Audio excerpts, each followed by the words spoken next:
A winter storm was sweeping across Jackson Hole when a lone patrol truck crawled along the mountain road. The officer inside, broad-shouldered, weary-eyed, had done this route 1,000 times. Yet tonight the wind carried something different.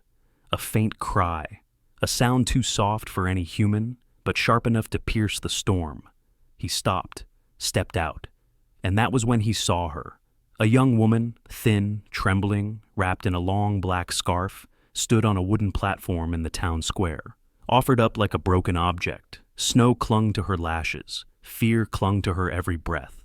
Beside her, a 6-year-old girl in a bright red coat tugged her father's sleeve, whispering, "Papa, we have to help her."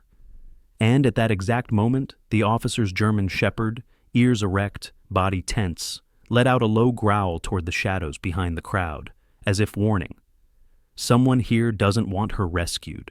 What happened next would unravel 15 years of secrets and change all of their lives forever. Before we begin, please take a moment to subscribe to our channel and leave a like. Your support truly means the world to us. Thank you from the bottom of our hearts.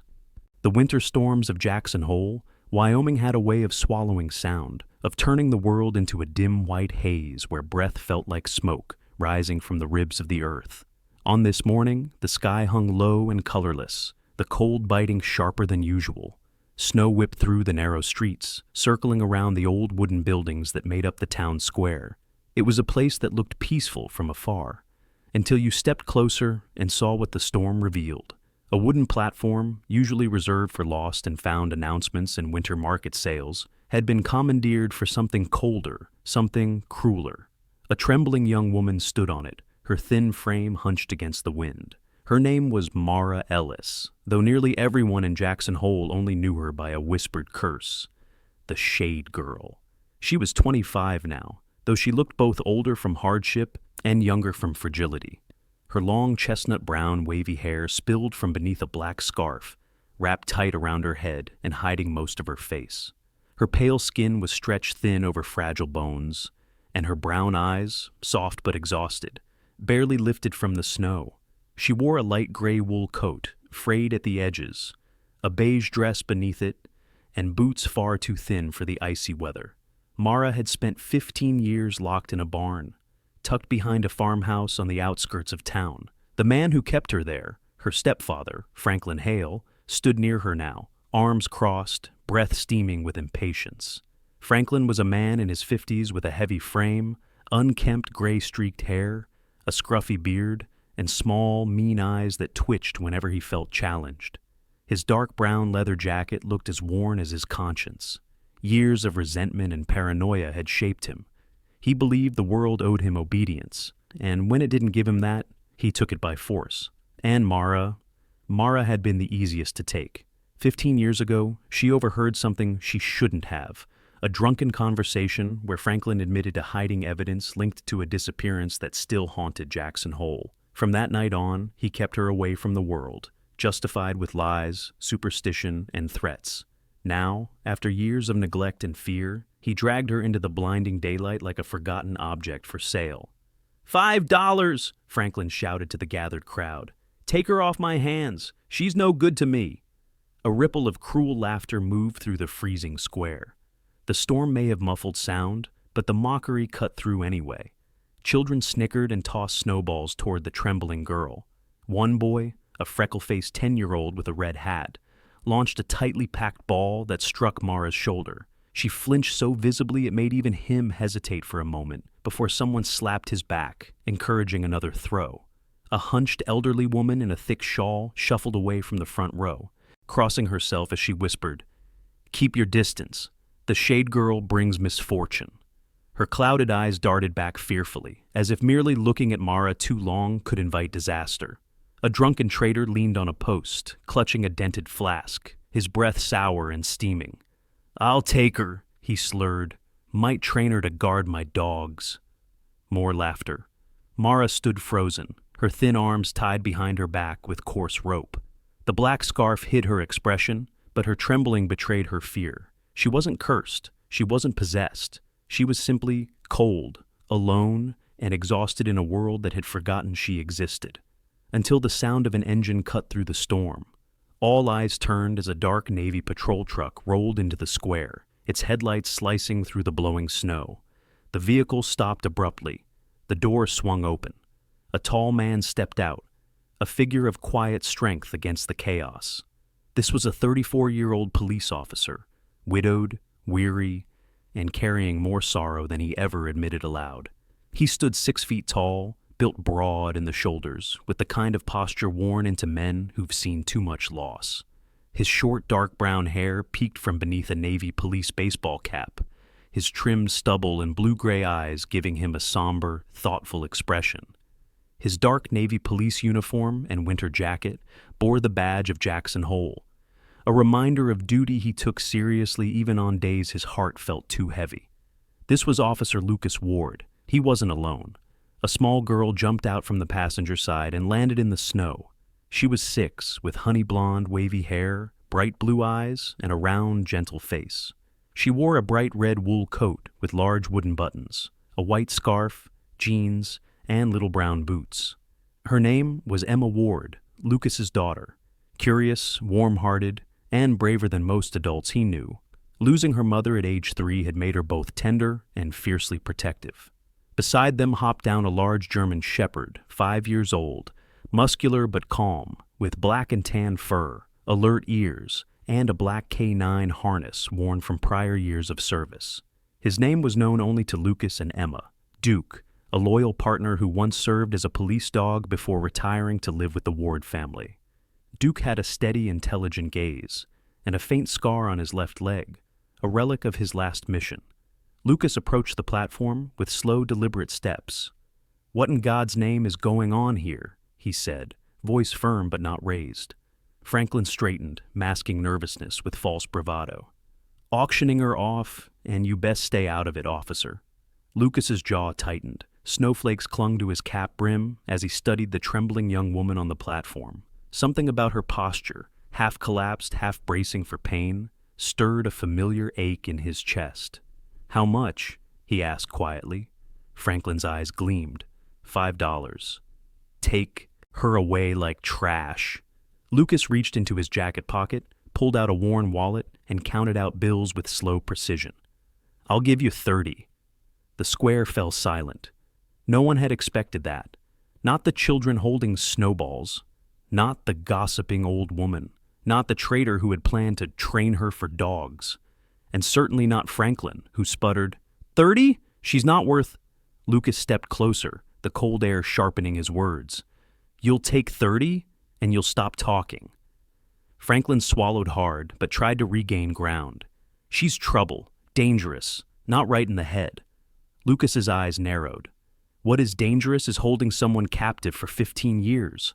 If I find so much as a bruise you can't explain, you'll spend the rest of this winter behind bars." A murmur ran through the crowd. For the first time, Franklin's confidence cracked. Emma walked up beside her father and looked up at Mara. The little girl's eyes softened, and she reached out a small hand, touching the trembling woman's coat. "Are you cold?" she whispered. The words hit Mara harder than any blow. For 15 years, no one had asked her anything except orders. Never concern, never kindness. Her breath shuddered. The scarf hid her tears, but not the sound of them. Lucas eased closer. He softened his voice, though his posture remained protective. "You don't have to stay here," he said gently. "If you want, you can come with us, but only if you choose it." Mara's head rose slightly. Beneath the scarf, her eyes met his, fragile, fearful, but yearning for escape. She gave the faintest nod. Lucas stepped onto the platform, pulled a pocket knife from his belt, and began cutting the rough rope binding her wrists.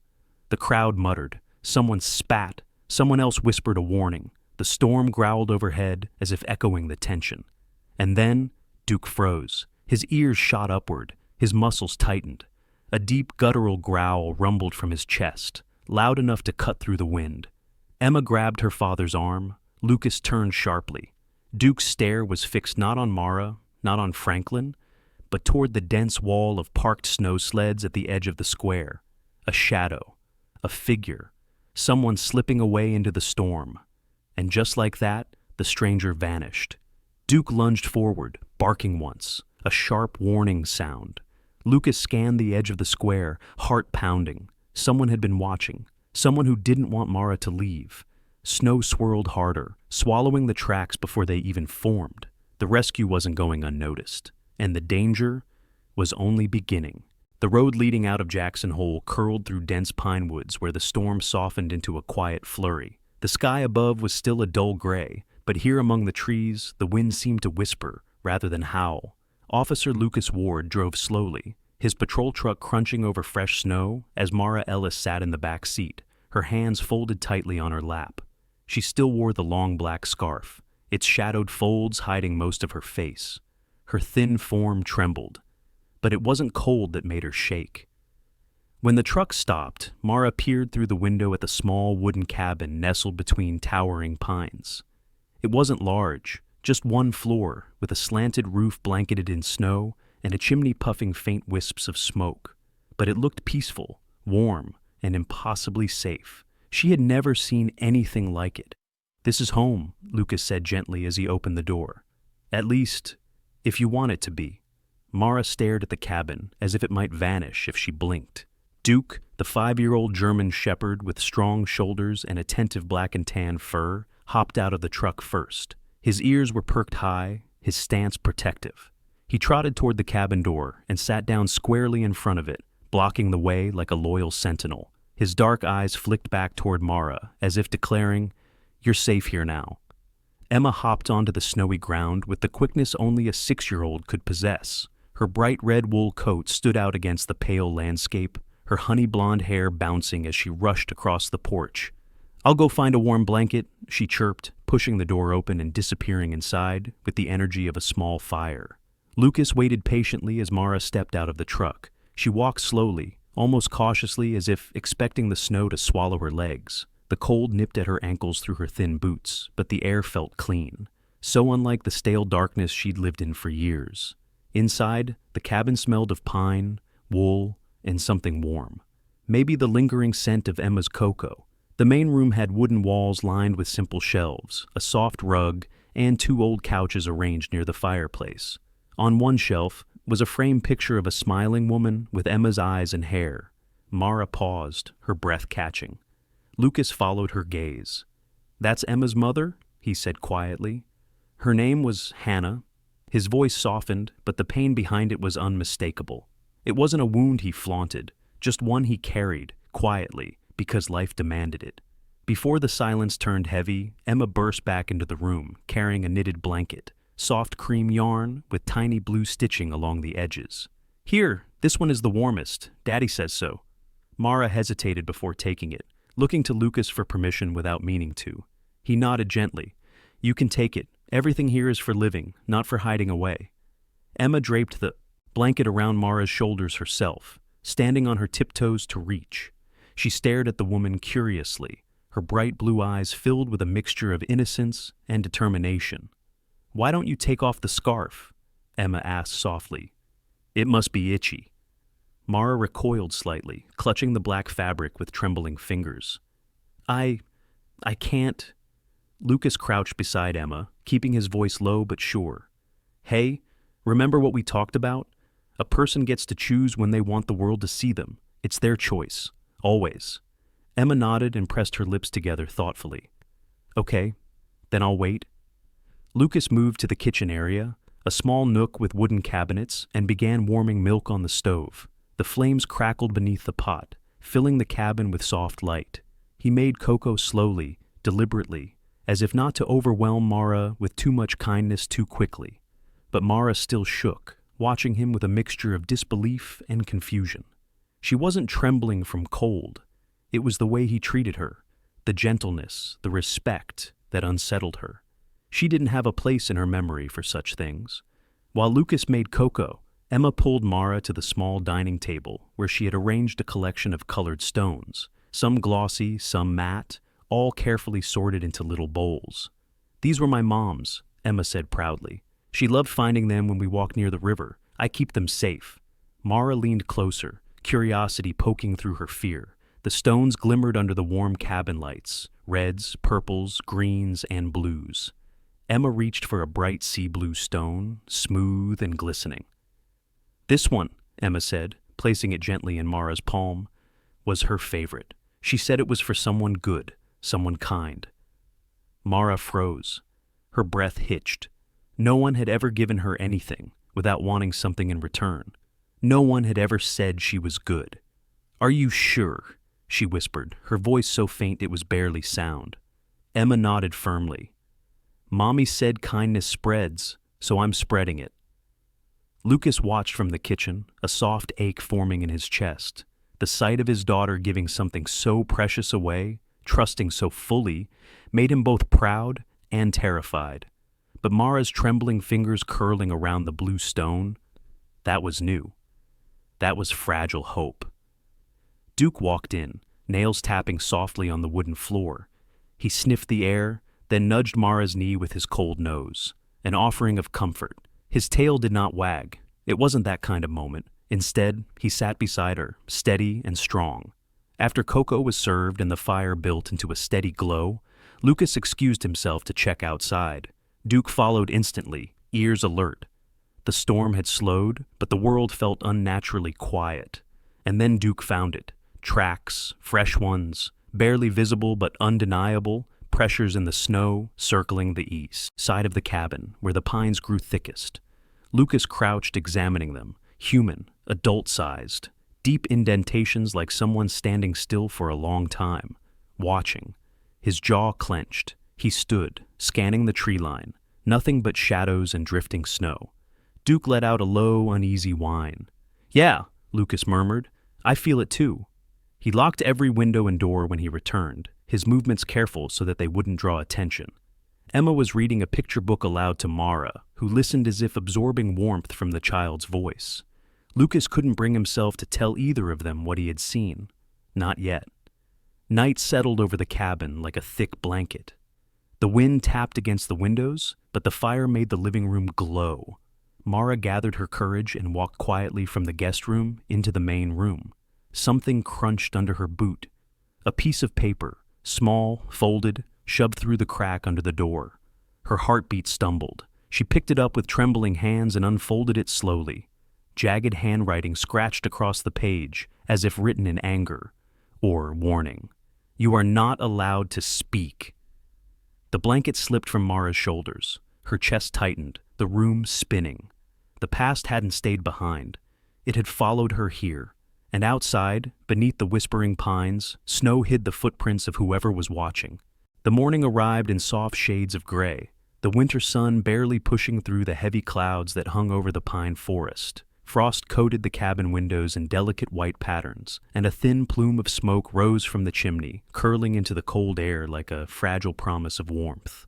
Inside, the cabin felt calm, Emma humming softly as she played with Duke's ears, Lucas preparing coffee, and Mara sitting near the fireplace with the blanket Emma had wrapped around her the night before. Yet the note she had found, "You are not allowed to speak," lay folded tightly in her hand. She kept it hidden beneath the blanket, though the words burned into her thoughts like a brand. But she forced herself to breathe steadily. This cabin was warm. It was safe, at least for now. Lucas watched her from the kitchen. He noticed how Mara's shoulders curled inward, how her eyes kept drifting toward the locked door. He approached slowly, always careful not to startle her. He sat across from her at the small wooden table. "If you're ready," he said gently, "I'd like to hear the truth. Not because you owe it to me, but because it might help me protect you." Mara's fingers tightened around the blanket. Her breath trembled. For a long moment, she didn't speak. Then, with great effort, she nodded. Lucas gave her space to gather herself. When she finally spoke, her voice was faint, as though unused to forming sound. "When I was 10, she began, I saw something I wasn't meant to see." Her hands shook so visibly that Emma, sitting on the rug, paused her play and looked up. Duke lifted his head too, sensing the shift in the room. "My stepfather," Mara continued, "was arguing with a man near the barn, Evan Carter. He was my father's best friend." Her eyes darkened with memory. "Evan tried to stop Franklin from hurting us. He knew something wasn't right." Lucas leaned forward, his jaw setting quietly. "They fought," Mara whispered. "Franklin hit him with a shovel, again and again. And when Evan didn't move anymore, Franklin dragged him up to Hawk Ridge and buried him. A sharp stillness fell over the cabin. Mara's breathing quickened. I told my stepfather I would tell the sheriff. I thought the truth mattered. Her voice cracked. But instead, he locked me in the barn, said I was cursed, said people would believe him before they'd ever believe me. And they did. Lucas felt something inside him twist. Not anger, rage, slow burning and cold. What you did was brave, he said softly. And what he did was criminal. All of it. Mara looked at him through the shadow of her scarf, eyes glossy with fear and disbelief. No one had ever called her brave before. Emma, determined to brighten the heavy air, clapped her hands suddenly. Daddy, can I show her how Mommy made cookies? Lucas blinked, breaking from the grimness. If she wants to learn. Emma nodded eagerly and rushed to the kitchen. Mara hesitated, unsure she deserved such warmth. But Emma's enthusiasm was too bright to resist. The child opened a small recipe box with worn edges and flour stickers peeling off the corners. This was Mommy's favorite, Emma said proudly. Cinnamon snow cookies. Mara approached with timid curiosity. She had never baked a thing in her life. Emma climbed on a stool and handed Mara a wooden spoon with great ceremony. You stir, Emma commanded happily. Like this. She made an exaggerated swirling motion. Mara tried. Flour puffed into the air, landing on her black scarf and on Duke's nose. The dog sneezed, the loud, startled kind that caught everyone off guard. Emma giggled first, then Lucas chuckled, and finally, reluctantly, Mara's lips curved into a tiny smile. Emma beamed. See? You're good at it. Better than Daddy, he burns toast. Lucas lifted a hand in amused surrender. It was one time. Mara's smile grew a little more, though she quickly turned away as if afraid to be caught enjoying herself. But Duke wasn't done. The big German shepherd dropped to the floor, wriggled between the stools, and suddenly snatched one of Emma's mittens from the chair. Tail wagging, he dashed across the room, with it clenched proudly in his mouth. Duke! Emma shouted, laughing. Give it back! But Duke was in a playful mood. He circled the table, paws skidding on the wood, ears perked and eyes bright, clearly delighted that he had caused a snowstorm of laughter. For the first time in years, Mara felt something warm rise inside her. Something light, something like life. But light never stayed long. When Lucas stepped away to make a quick call to the station, Emma tugged gently on Mara's sleeve. Are you happy here? She asked softly. Mara froze. The question struck deep, not because she knew the answer, but because she didn't know how to have an answer to something like that. I think I could be, she whispered. Emma hugged her waist with the small, fierce affection only a child could give. Mara stiffened at first, touch still foreign, but slowly, carefully, let her hand rest on Emma's back. Across the room, Lucas ended his call. The conversation had been cold and strained. On the other end of the line had been Deputy Chief Harold Minton, a man in his early 60s with thinning white hair and a permanently stern face. He wasn't a villain, but he was cautious to the point of paralysis, someone who valued peace over truth. Years earlier, Franklin Hale had quietly helped Minton avoid a scandal involving misplaced evidence. From then on, Minton felt indebted. Drop this, Ward, he had said. Don't dig holes too deep. Nothing good comes from stirring up graves. Lucas hung up with a jaw so tight it hurt. He knew then that he would get no help from the station. Whatever justice Mara needed, he'd have to carve the path himself. He slipped the phone into his pocket and turned back toward the kitchen where Mara and Emma finished shaping the cookies. The two looked fragile but hopeful together, like a pair of mismatched puzzle pieces that somehow fit. But warmth only lasted so long. Night came early in Jackson Hole during winter. Shadows grew long and sharp. After dinner, Lucas grabbed his jacket and radio. I need to patrol a bit tonight, he told Emma. Just routine. Mara stiffened, fear flickering behind her eyes. Being alone, even with Emma and Duke, felt daunting. Lucas noticed. I'll be back quickly, he promised. And Duke stays with you. He'll protect the cabin. Duke barked once, as if confirming the oath. Lucas stepped into the cold night, snow crunching under his boots. The forest loomed dark and silent. He scanned the tree line with suspicion he couldn't shake. Inside, Mara tried to distract herself by cleaning the dishes with Emma. But The quiet of the cabin made every sound feel amplified. The ticking clock, the rustling trees, the shifting logs in the fire. Then, a soft snap of a twig. Mara froze. Another step. Closer. Duke's ears shot up. "Mara?" Emma whispered, sensing something wrong. Before Mara could answer, Duke launched himself toward the window, barking with a ferocity she had never heard from him. His fur bristled, teeth bared. Outside, something moved. Something. Or someone. A heavy thud echoed against the wall. Then, a muffled scream, choked, cut off. Mara grabbed Emma, pulling her close as Duke barked wildly, his body slamming into the door, as though trying to break it open and charge into the night. The darkness outside swallowed the sound, leaving only the storm and Duke's frantic warning howl. Someone was out there, and they were closer than before. The night had thickened into a wall of white. Snow fell in frantic, swirling sheets, smearing the world into shifting shapes and muffled echoes. Inside the cabin, Mara held Emma tight while Duke barked with a fury she had never heard from him before. His claws scraped against the wooden floor as he threw his body toward the door again, desperate to chase whatever threat lurked outside. "Stay close to me," Mara whispered, her voice trembling. Another thud sounded, this time farther away, deeper into the forest. Duke suddenly stopped barking. His body stiffened, ears locked forward. Then he darted across the living room, pushing his nose under the curtain. He whined sharply, then looked back at Mara with an intense urgency. He wanted her to follow. Before she could decide, the front door swung open. Lucas rushed in, his breath sharp in the cold air, snow plastered across his jacket and cap. "I heard it," he said, scanning the room. "I heard the scream. Is everyone okay?" Mara nodded shakily. Emma clung to Lucas's leg, her small hands trembling. Then Duke barked once, short, commanding, and ran toward the back of the cabin.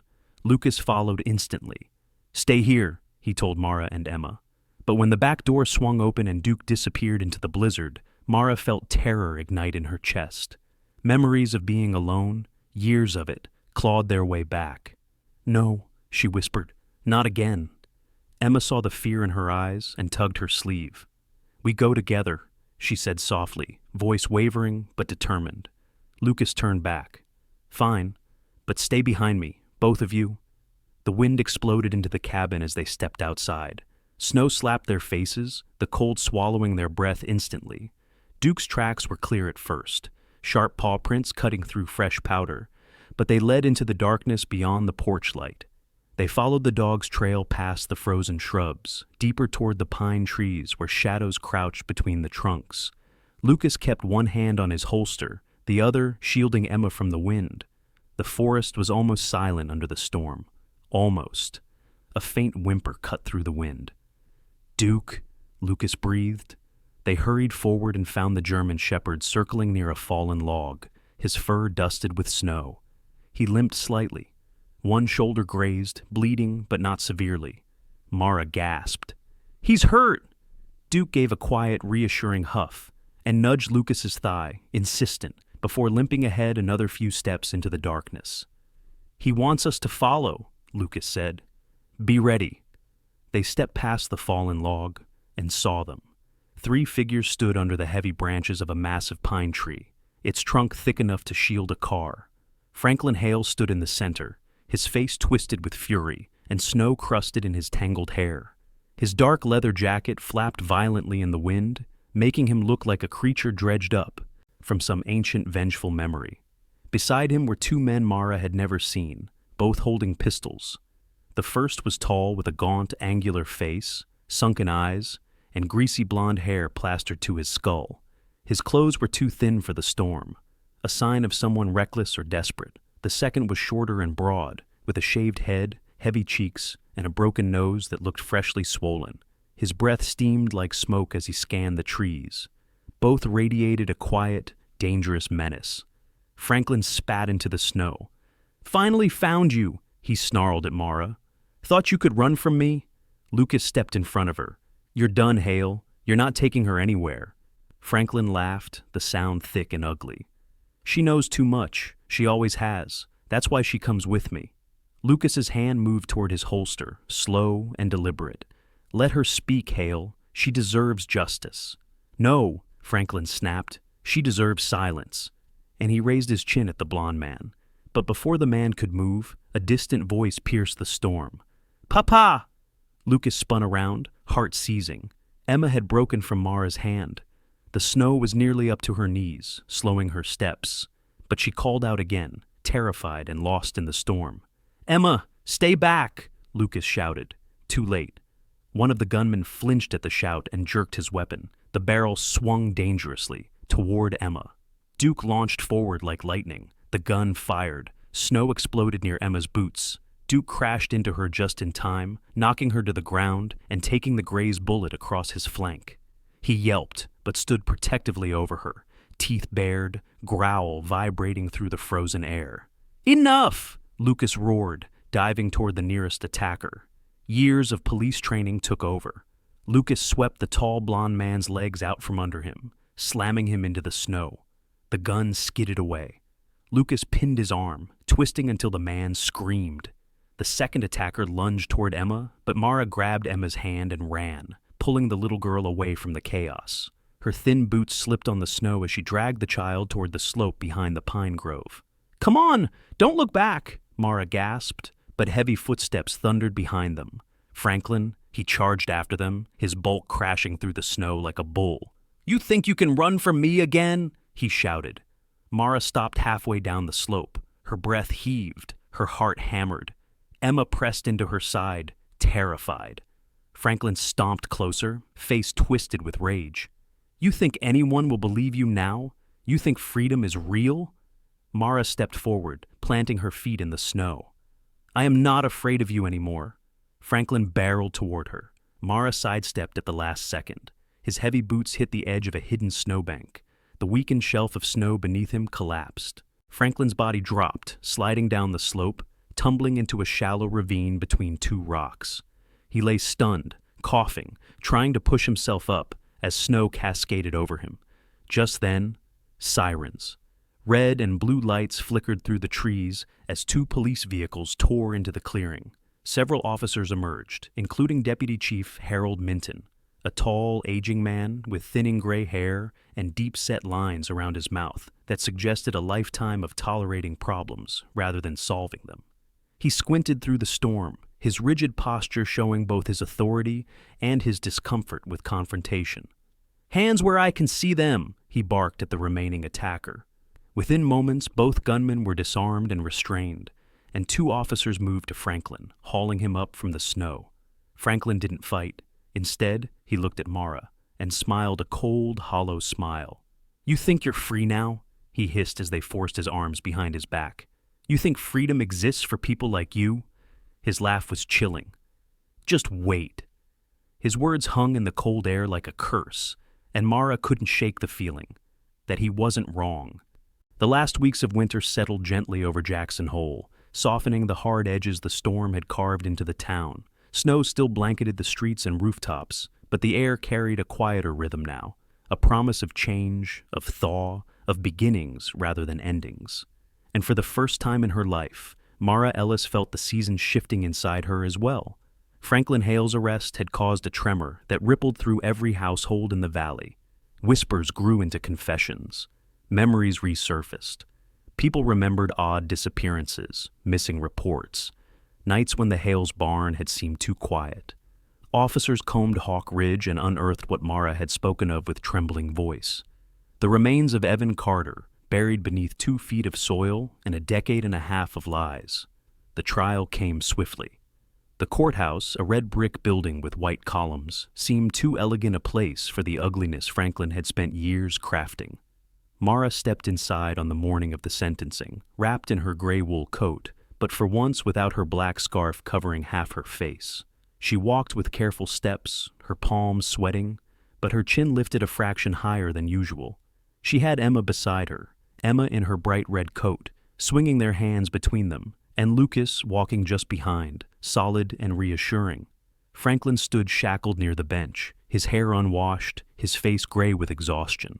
But his eyes still held that strange, boiling bitterness, the kind that refused to admit defeat, even when the world had caught up with him. When the judge listed the crimes, unlawful imprisonment, assault, obstruction of justice, homicide accessory. Franklin twitched but said nothing. It was when the judge pronounced guilty on all counts that he let out a breath like a dying animal. No shouting, no defense, just a hollow exhale. Mara didn't look away. Not this time. When the bailiffs escorted him out, Franklin glared at her with a final, pitiful attempt at intimidation. But the power behind it was gone. He looked smaller now, stripped of his shadows. For the first time, she didn't tremble. After the sentencing, something she never expected happened. As Mara stepped outside, several townspeople approached. People who had once mocked her, avoided her, or whispered stories about the shade girl. A middle-aged woman with soft brown curls and lines of worry around her mouth approached first. She wore a simple knitted sweater and had the tired eyes of someone who had endured a difficult life herself. "I'm Ann Willis," she said. "I used to live next door to your mother, before she passed. I'm sorry we didn't do more. I should have checked. I should have noticed." A man with a thick beard and rough working hands stepped forward, clearing his throat nervously. "I helped repair Franklin's roof once. He told me not to go near the barn." His voice cracked. "I should have wondered more. I'm sorry, Mara." One apology became another, so then another. Some came tearfully, some quietly, but all with sincerity that left Mara blinking back tears she didn't want to cry in public. Lucas rested a hand lightly on her shoulder, steadying her. Emma tugged her sleeve. "People are finally being kind," she whispered, almost as if amazed.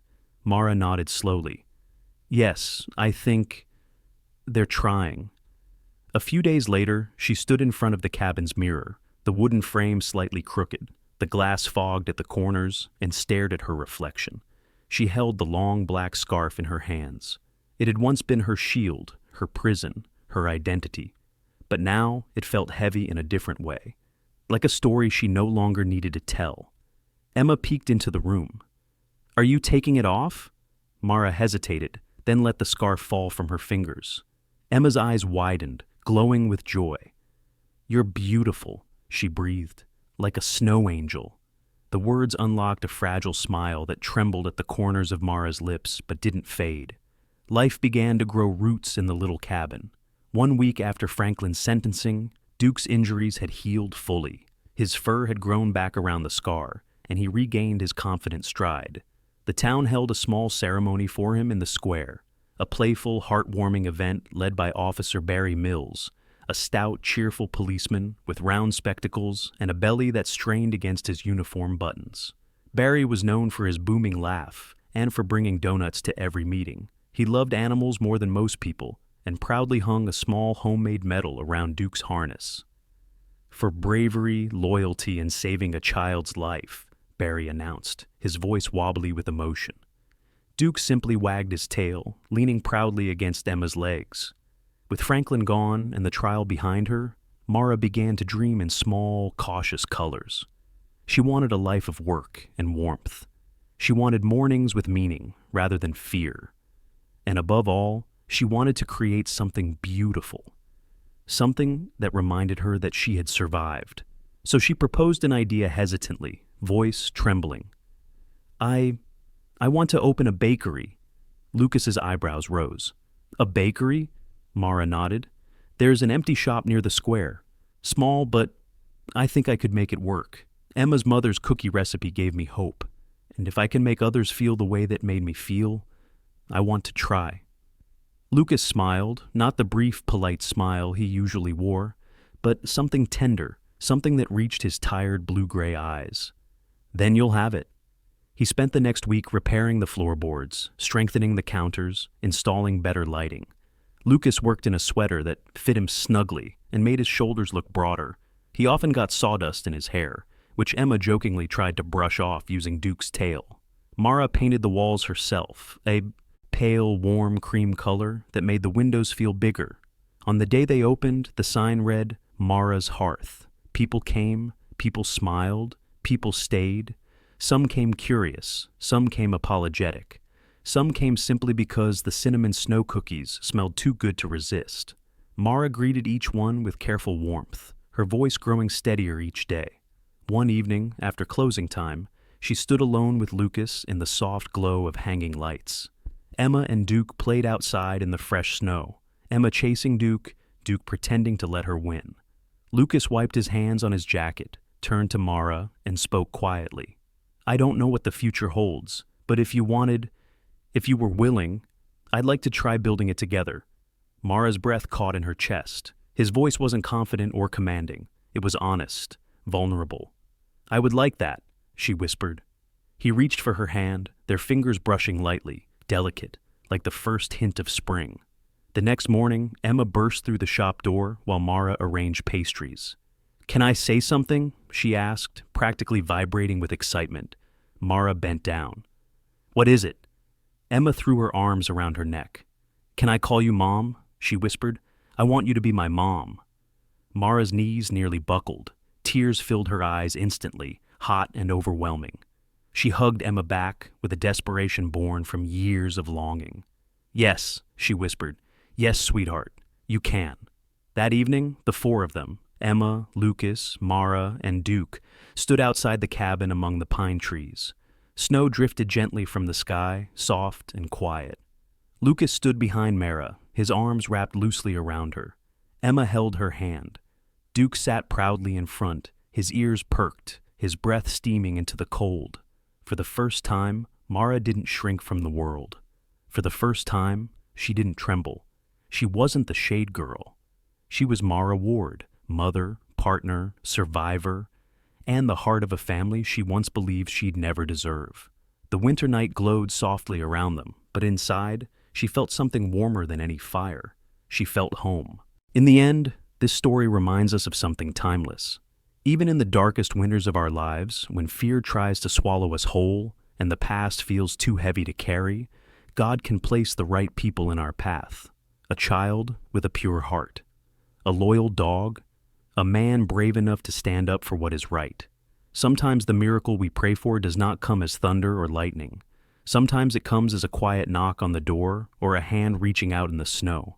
Mara's journey shows us that no one is too broken to be healed, no night is too long for dawn to find, and no soul is too lost for God to guide home. Love, kindness, and courage are the tools He gives us to rebuild our lives one small step at a time. If this story touched your heart, I invite you to join our community. Share this video, leave a comment, and subscribe to the channel so these messages can reach more people who need hope today. And if you believe that God still works miracles through ordinary people, type Amen in the comments below. May God bless you, your family, and everyone watching. May He fill your home with warmth, protect your steps, and remind you that even in the coldest winter, His light never fades.